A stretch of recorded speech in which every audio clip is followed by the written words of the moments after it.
Hey, everyone. Welcome to Locked On Lakers for Wednesday. Brian Kamenetsky, Andy Kamenetsky. The Lakers blew a big game on Monday. It turns Wednesday's game against Portland into something really close to a must-win. That's next. It's must-win. You are Locked On Lakers, your daily Los Angeles Lakers podcast. Part of the Locked On Podcast Network, your team every day.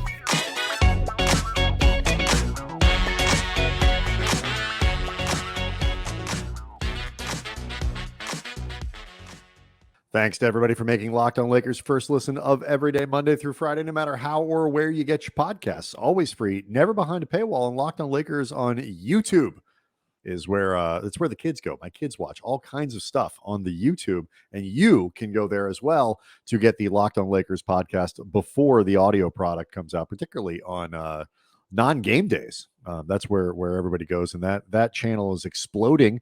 Love the community that's developing there. You guys talking to each other, talking to us. Really appreciate all the support there. Want to let you know that if you or someone you love is experiencing embarrassing sweat or odor, try SweatBlock. Save 20% with the promo code LOCKEDON at sweatblock.com. It's also available on Amazon. Andy, I'm sweating a little bit about tonight's game because this is what's so frustrating and irritating about the results of Monday. Is that the Lakers had a chance to move to 8-11 on the season? Not good, Not good, but it looks a lot better than 7-12. And you lose this game, all of a sudden you're 7-13, and 7-13 is awfully close to 8-10 when you talk about how underwater you are relative to 500. It is amazing how quickly, when you are trying to climb out of the hole a hole like the Lakers have created for themselves, Andy, it's amazing how quickly backsliding comes. Like you can feel like you lose progress with like just one bad day, and that's the hole the Lakers are in. Well, it also, though, it goes beyond just the idea of backsliding. It's losing opportunity. Yeah, like you look at Minnesota, they're unfortunately going to be without Karl Anthony Towns for several weeks. It's being reported because of a calf strain. The Dallas Mavericks, who I was very skeptical about heading into this season in terms of trying to build off what they did last year, they've been scuffling. Utah is coming back to earth a little bit closer to what everybody had suspected they would be. San Antonio is already in the process of water seeking its own level. And the Lakers, every single game that you can dig yourself that much closer to out of 500 and that much closer to some of these teams that you were chasing, it's a really important opportunity. And the Lakers were up again 17 points in the fourth quarter. I don't care how good you think Indiana actually is, sort of is, whatever. The bottom line is 17 points is enough of a cushion that any competent, focused, dialed in NBA team should be able to protect that lead. And the Lakers didn't. And it just, like you said, it adds that much more importance to a Portland game that already was important, but you don't want to add more potential pressure given the situation the Lakers are in. Yeah, especially, you look at the schedule and you don't want to sort of start playing this game, but they spend the entire month basically of December on the road. They play 4 home games in December, and that's tough. It doesn't really, to some degree, it doesn't matter when you're playing that many games on the road. It doesn't matter who you're playing to some degree, just the travel. Just the process of going from city to city to city to city, playing in hotels, being in the airplanes, and you have a couple back-to-backs on this trip as well. That makes for a difficult challenge. Now, then you start to actually factor in the teams that they're playing. You see Milwaukee, you see Cleveland, you see Toronto, you see Philly. Philly, by the way, might have James Harden back by then. By the time the 9th rolls around, so it's like Boston's on this trip, although that actually is a home game. They've any margin for error that they've given themselves is gone. And like you talked about Monday's game, I don't know. I don't know, maybe I just tried to punish myself for something I did in a previous life or this life or whatever.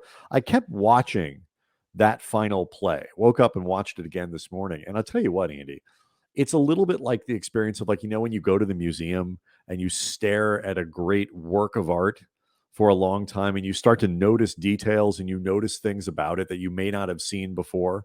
It's like that, only terrible. By the way, a recommendation for those who just want to punish themselves even further than you have, Brian, but also to reward someone who did the punishing. Raj Chapalu over at Silver Screen and Roll. You can follow him on Twitter at Raj, Chipalu. He did an entire fourth quarter thread of videos. Woo! That is it really is bad. And we noted this for Tuesday's show. That last play is a microcosm of everything that went wrong in the fourth quarter. And I watched it, and you see, because there was a big debate on whether or not, you talked about it, like, was LeBron in the wrong spot? Who screwed up there? And that play was screwed up in the beginning, and it goes to show when Westbrook, I think, initially just messed up their rotations, and he gave up the open three to Turner. It gives you an idea of the level of detail that is required to be good in this league. And if you can't do those things consistently, you're going to lose. And, that thread, which I was going to mention as well, that Raj put together, is filled with details that weren't done well, about poor decisions, sloppy choices on offense, bad rotations defensively. And Westbrook was in the middle of a lot of that. Good night offensively, Russy night defensively. And I mentioned these things, Andy, not to put blame on Darvin Ham specifically for the result of the game. But Darvin put some of it on himself for a relatively unimaginative offensive fourth quarter. And I thought, looking at the reaction on Monday night and then the reaction on Tuesday, I felt like Darvin was getting a lot more heat for this result than, the other 11 losses that Lakers fans had to choose from. Well, I mean, the other 11 losses didn't involve blowing a 17-point lead. So that's some of it. And also a game where the Lakers were really getting their celebration on in the second half. And like we talked about on Tuesday's show, it was fun. I got into it, but I'm not the one playing. I'm not the one responsible for making sure they actually win. There's his choices in terms of who was on the floor down the stretch. And we've seen some Twitter chatter at Cam Brothers, people hitting us up with people questioning a lot of his rotation choices. Darvin Ham not using timeouts down the stretch that they had, that, clearly the team could have used some reorganization at some point in the process of blowing a 17-point lead. So, Darvin is going to start coming under more scrutiny. And, you and I, full disclosure, lobbied pretty hard for his hiring. And, I'm not ready to start saying that it was a mistake or anything like that. But there are times when you wonder if the inexperience as a head coach at times reveals itself. There's also the question, too, of, speaking of the fourth quarter, LeBron's effect in the fourth quarter, which we should note also could be further complicated by the idea that we don't know for sure that he's going to be available for Wednesday's game, tonight's game against Portland. Uncomplicated. I mean, but perhaps that uncomplicates things. I guess so. But during practice, it was revealed that he had his left ankle checked out. This was the one that he hurt during the loss against Indiana, was briefly out, then came back in. But you could tell he wasn't quite himself, even acknowledging this season. LeBron has not always looked physically like what you would expect or need from him. They said, or Darvin said, quote, "We'll see what the results are," which doesn't necessarily mean he's out, but that ain't, we expect him to be available. It ain't, he's fine. Yeah. All good. Nothing Remember, here. LeBron was asked about it after the loss on Indiana, and he said, "It was better, my ankle, before I hurt." Yes. Find the lie. My ankle felt better before I heard it. So let's talk about LeBron. Let's talk about some numbers with him, and let's talk about some numbers with Russ, because the Lakers still have a Russell Westbrook problem. So we'll do that next. Locked On Lakers is brought to you by Sweatblock, and there is nothing worse than sweat breaking out at the absolute worst time.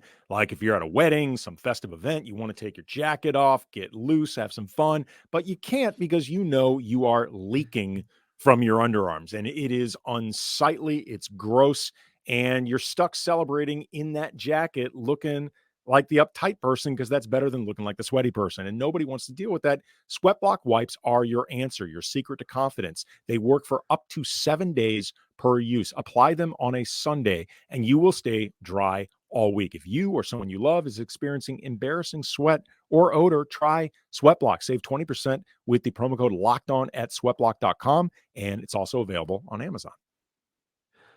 Okay, so you mentioned it, Andy. LeBron has not been, for all the attention that we paid to, is Anthony Davis playing like Anthony Davis needs to play for the Lakers to be what they need to be? And for a while the answer was no. But for the last 7 or so games, the answer has been yes. It was a bit of a distraction from some subpar work from LeBron, not just health related, but the actual performance on the floor has been well below his standard and well below where the Lakers need him to be if they're going to try to make any noise in the West. Yeah, I mean, and particularly in the fourth quarter, where if you're a team like the Lakers, you really cannot afford to have setbacks and issues. LeBron's fourth quarter net rating is a minus 9.4 on the season. And look, Anthony Davis is on the season is also a negative, but it's minus 4.9. So LeBron's is almost double worse, and Russ is minus 26.3. On the season, that feels like something worth talking about. It is as well. It is. But on the season, the only rotation regular with a lower offensive rating than LeBron is Kendrick Nunn. Like, offensively is a lot of where LeBron has been not playing up to his standard, but often, frankly, dragging the team down with him. And if you look at the single net ratings for the course of the season so far, like just individual net ratings, I should say, Anthony Davis is at a 0.9. Russ is at a minus 2.5. LeBron at a minus 6.2. Yep. That's a problem. It is a problem. And we've played enough games at this point where you can kind of see what the deal is. And there's a lack of efficiency. We saw it in the game on Monday's game, where the Pacers were aggressively blitzing AD, no matter where he was on the floor. And look, this is when Darvin talks about figuring out things offensively, ways to do stuff or whatever. Like they need more creative ways. It's not a matter of Anthony Davis planting himself on the block and demanding the ball and all that, because quite frankly, that's actually not the best way to use Davis. It's not, if you break down his numbers, the best. It's not that he doesn't score as efficiently that way. You want to move Anthony Davis around, get him the ball in space, make people have to defend him while moving, and take advantage of his athleticism in that way. Darvin's got to be more creative about how he does those things. But those things get a lot easier, Andy, when LeBron is LeBron. And if he's not, it makes it harder for Ham and the coaching staff to create stuff for AD that really plays to AD. So to your point, like, it doesn't matter how you slice this stuff. LeBron takes a back seat. LeBron is your closer. He needs to be better, particularly in the stretch of games. Yeah. This was a game, you mentioned that down the stretch, they were aggressively blitzing AD, and obviously the whole team, whether you're talking about schematically or the approach or shot distribution, whatever, didn't handle it well. The first 3 quarters, I actually thought AD was passing out of doubles, maybe the best we've seen him as a Laker. He was phenomenal at it early on, but then they got considerably more aggressive. But, you look at further complicating factors, and for the season as a whole, AD and Russ have a minus 0.8 net rating, which obviously is not good enough. But LeBron and AD have a minus 3.8 net rating. Mm-hmm. And then you get to LeBron and Russ, it's minus 6.8 net rating. Yeah. LeBron, there are two things going on here, because I want to save the Westbrook thing, because I think Russ is a good story, and there are legitimately positive things that have come out of the first. Where are we? Going into the 20th game. Is Wednesday game 20? I believe it is game 20. Like, they've found a niche where Westbrook can be a productive player on this team. They still have a Russ problem. Yeah. And the Russ problem is that he and LeBron can't play together. And so it just doesn't work. And he's also not necessarily the most responsible fourth quarter player. They may not always have moved beyond the statistical, but I think if you start thinking about the practical, they may not always have better options than Russ, depending on the situation. Right. But in terms of ideal and valuing possessions and getting the most out of possessions, Russ has been an issue in the fourth quarter. And he's just bad defensively. And so when, and there were multiple instances, go watch that thread that poor Raj put together from Silver Screen and Roll. Doing the Lord's work. Self-hating Raj put that thing together. I'm not sure the Lakers spent that much time cutting up the film of the fourth quarter. We'll have to check in with Pete Zayas, our buddy over at Forum Blue and Gold. Over at Lakers Film Room. So they, there were a few instances where Russ is just making egregious mistakes. Not only that final play of the game, but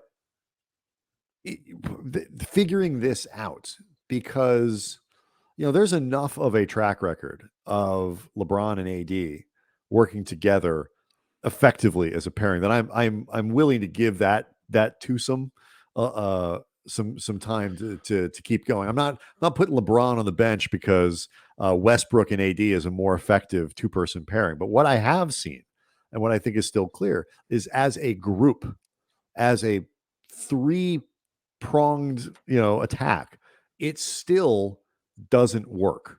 And the Lakers definitely don't have the requisite shooting to put around those three guys to change that dynamic. Dennis Schroeder and as even Austin Reeves, who should be playing in fourth quarters, in my humble opinion, all of them, long amounts of time throughout all fourth quarters. Austin Reeves ought to be on the floor.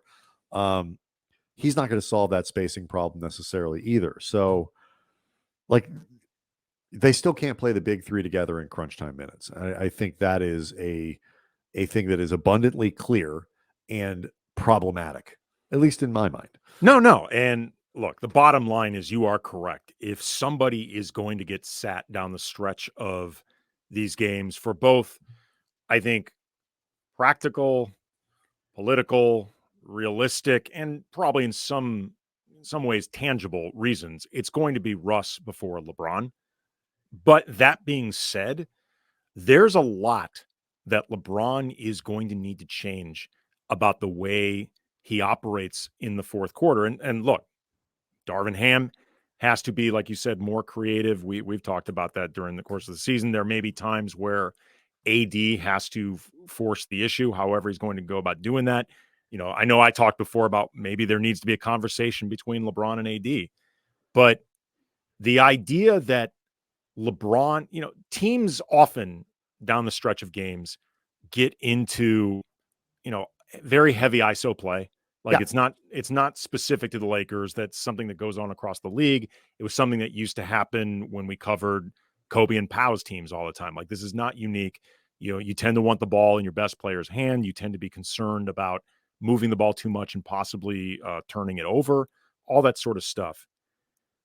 But there has been very little evidence this season that LeBron is really capable of being that ISO player down the stretch of games on a regular basis. I'm not saying it will never happen. I'm not saying he can't do it in pockets, but as something that you rely on, the idea of LeBron being the guy that's going to both orchestrate everything and take us home, I don't think that guy exists on a regular basis anymore. You had an interesting conversation on Twitter Tuesday with Jason Timpf, who's over at hosts at Volume Sports. Yeah, Colin Cowherd's network. Yeah, he hosts Hoops Tonight on that network. About this, He can dunk. Yeah, he's a good basketball player, like a legit basketball player. Yeah. The two things he posts are like game film of professionals and game film of himself. Which, by the way, if I were him, I'd do the same. I would do it too. Young, good-looking guy who's still athletic. I'd be posting that stuff all the time. I would love to say there was an era in which I would have been able to post those things, but it is not. That is not true.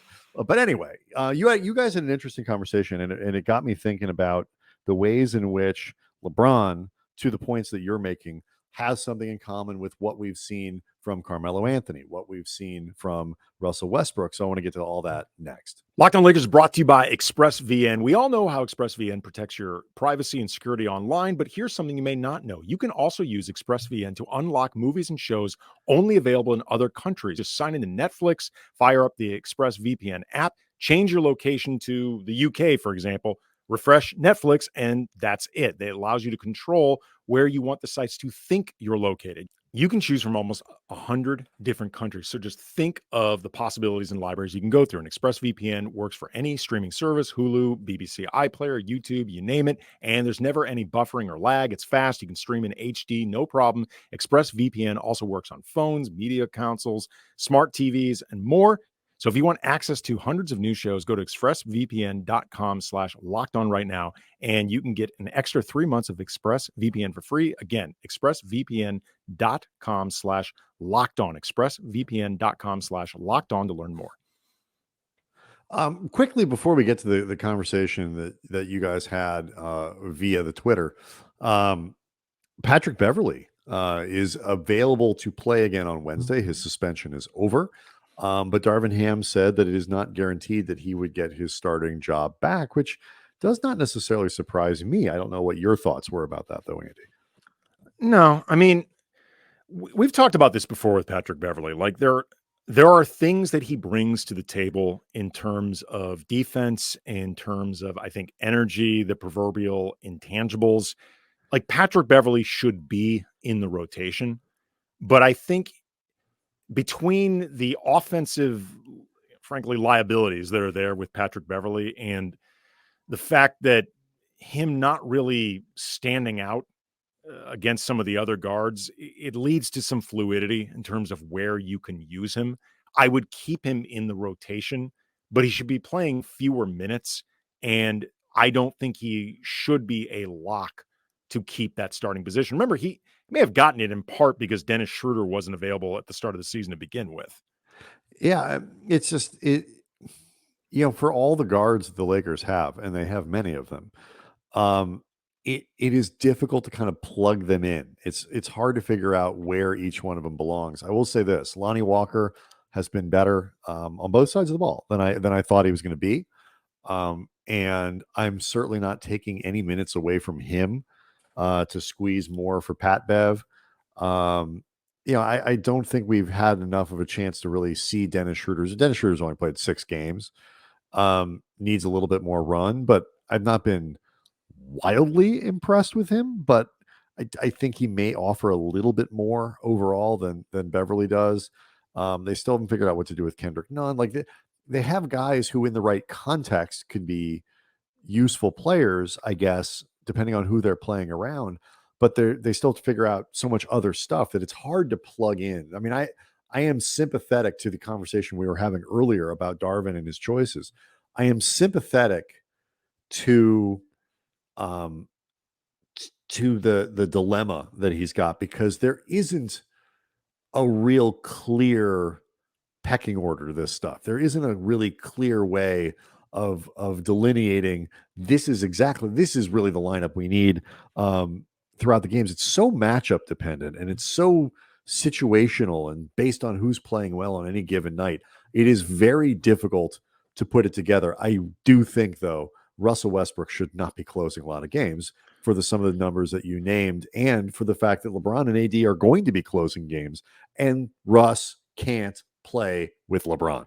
So should Pat Beverly be on the floor? Sometimes, maybe, but I just don't think as good of a story as Westbrook has been, and as helpful as it is that he's got a niche on this team that's positive, that doesn't mean he's going to be playing 27 minutes a game and closing fourth quarters. No, I mean, like we talked about before, I think he and AD on balance, if nothing else, play well off each other, and they have a pretty natural fit. They were actually showing some of that last season. Yep. Before AD got hurt. I think Darvin should look to pair up Russ and AD as much as possible. And if you're looking to shrink his minutes with LeBron, try to give him more with Anthony Davis, because I actually think they work well off each other. Yeah.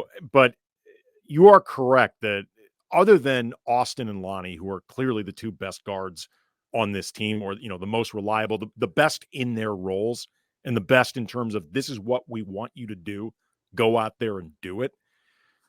Like it's difficult to come up with the perfect fourth quarter lineup, and like the obvious candidates. Again, it's exacerbated that fifth guy. It's that fifth guy that's difficult to figure out night to night. Yeah, I mean, and also it gets exacerbated by the fact that, like we talked about, LeBron has his own struggles, but LeBron is going to be out there. Yeah.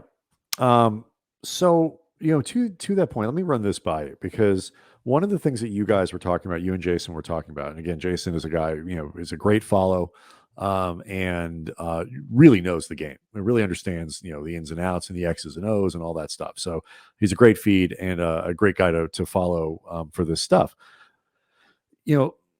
He made the point that LeBron has shown relatively recently, when he's able to stay on the floor for enough games and develop a rhythm and those types of things, that he's still capable of being a tremendously productive player. But like all athletes, needs the time to be able to build that up, needs to find a rhythm, needs to kind of catch fire a little bit and go. And you guys were kind of having the debate about recognizing what do you do in the interim? How do you handle it in the meantime? And it got me thinking, and tell me if you agree. I wonder, like, on a small level, if this is similar to what we saw with Carmelo Anthony and his slowness in adjusting to the role that the NBA needed him to play at that point. The Russell Westbrook's resistance to the writing on the wall, so to speak, and changing his role to accommodate what he needed to become for the NBA. Not exactly apples to apples, Andy, but I want, like, the athlete, it doesn't matter if you're LeBron James or anyone else. The athlete is always the last person to know. And LeBron has been able to respond in his mind and done things a certain way and fought through things a certain way with unprecedented success basically for 20 years. And that adjustment of figuring out how to seed things to AD, or figuring out what that looks like, what that style is, what plays to run, what I think even for LeBron, I think that is a challenging adjustment. And your conversation kind of got me thinking in those terms. Well, I mean, I think there's the challenge from LeBron's perspective and whatever adjustments he makes, but I think there's also a challenge in terms of the other guys around LeBron and the expectations and perception that they have of him. And, we still see that when he has the ball, there's a lot of standing around. And some of that is LeBron has been very methodical. I would say too methodical at times, with just dribbling down the shot clock before eventually either putting up a shot or moving it or starting some sequence, whatever. But, some of it is he's LeBron. Like, we covered Kobe. Like, Kobe post Achilles would sometimes still draw doubles, and you're watching this going like, why? What are you doing? Like, what do you? Yeah, exactly. Like he's nowhere close to who he was. I remember this was maybe the most honest I've ever heard a coach when Byron was coaching this team, and eventually he came to the realization that you had to monitor Kobe's minutes. And Kobe could not do these back-to-backs, and there have to be a rationing of his playing time in order to get him through the season. And, Kobe had been, a soldier doing whatever Byron wanted, but the reality was you could see this. It was obvious, and he was exhausted after games spent. And I asked Byron, has it been difficult for you to wrap your head around the idea that Kobe is not Kobe anymore, like that level of player? And Byron admitted, yeah, it is. And I think there's sometimes still an expectation that LeBron is going to be the guy that does this because he's always done it, but also it's what he's supposed to be doing on this right. That team. he won't get tired, that he doesn't, that you don't have to make adjustments, that it's like, again, like we'll wrap here. I want to kind of maybe come back to this topic over the course of the week. It's not that you can't isolate LeBron. Sometimes it's a great play. Sometimes, but you have to be more choosy about where. You have to be more choosy about who he's isolating against. You have to be more creative in how you set that up, because it can't just be given the ball. So I want to talk more about this over the course of the week. Obviously, we'll see what happens tonight because, man alive, this has become an important game 20 games into the year. So the Lakers may have LeBron for Wednesday, maybe not. We'll find out. But a huge game for them. Locked On Lakers on YouTube is where you go to catch the podcast a little bit early. Thanks to everybody for the support there. We'll see everybody on Thursday.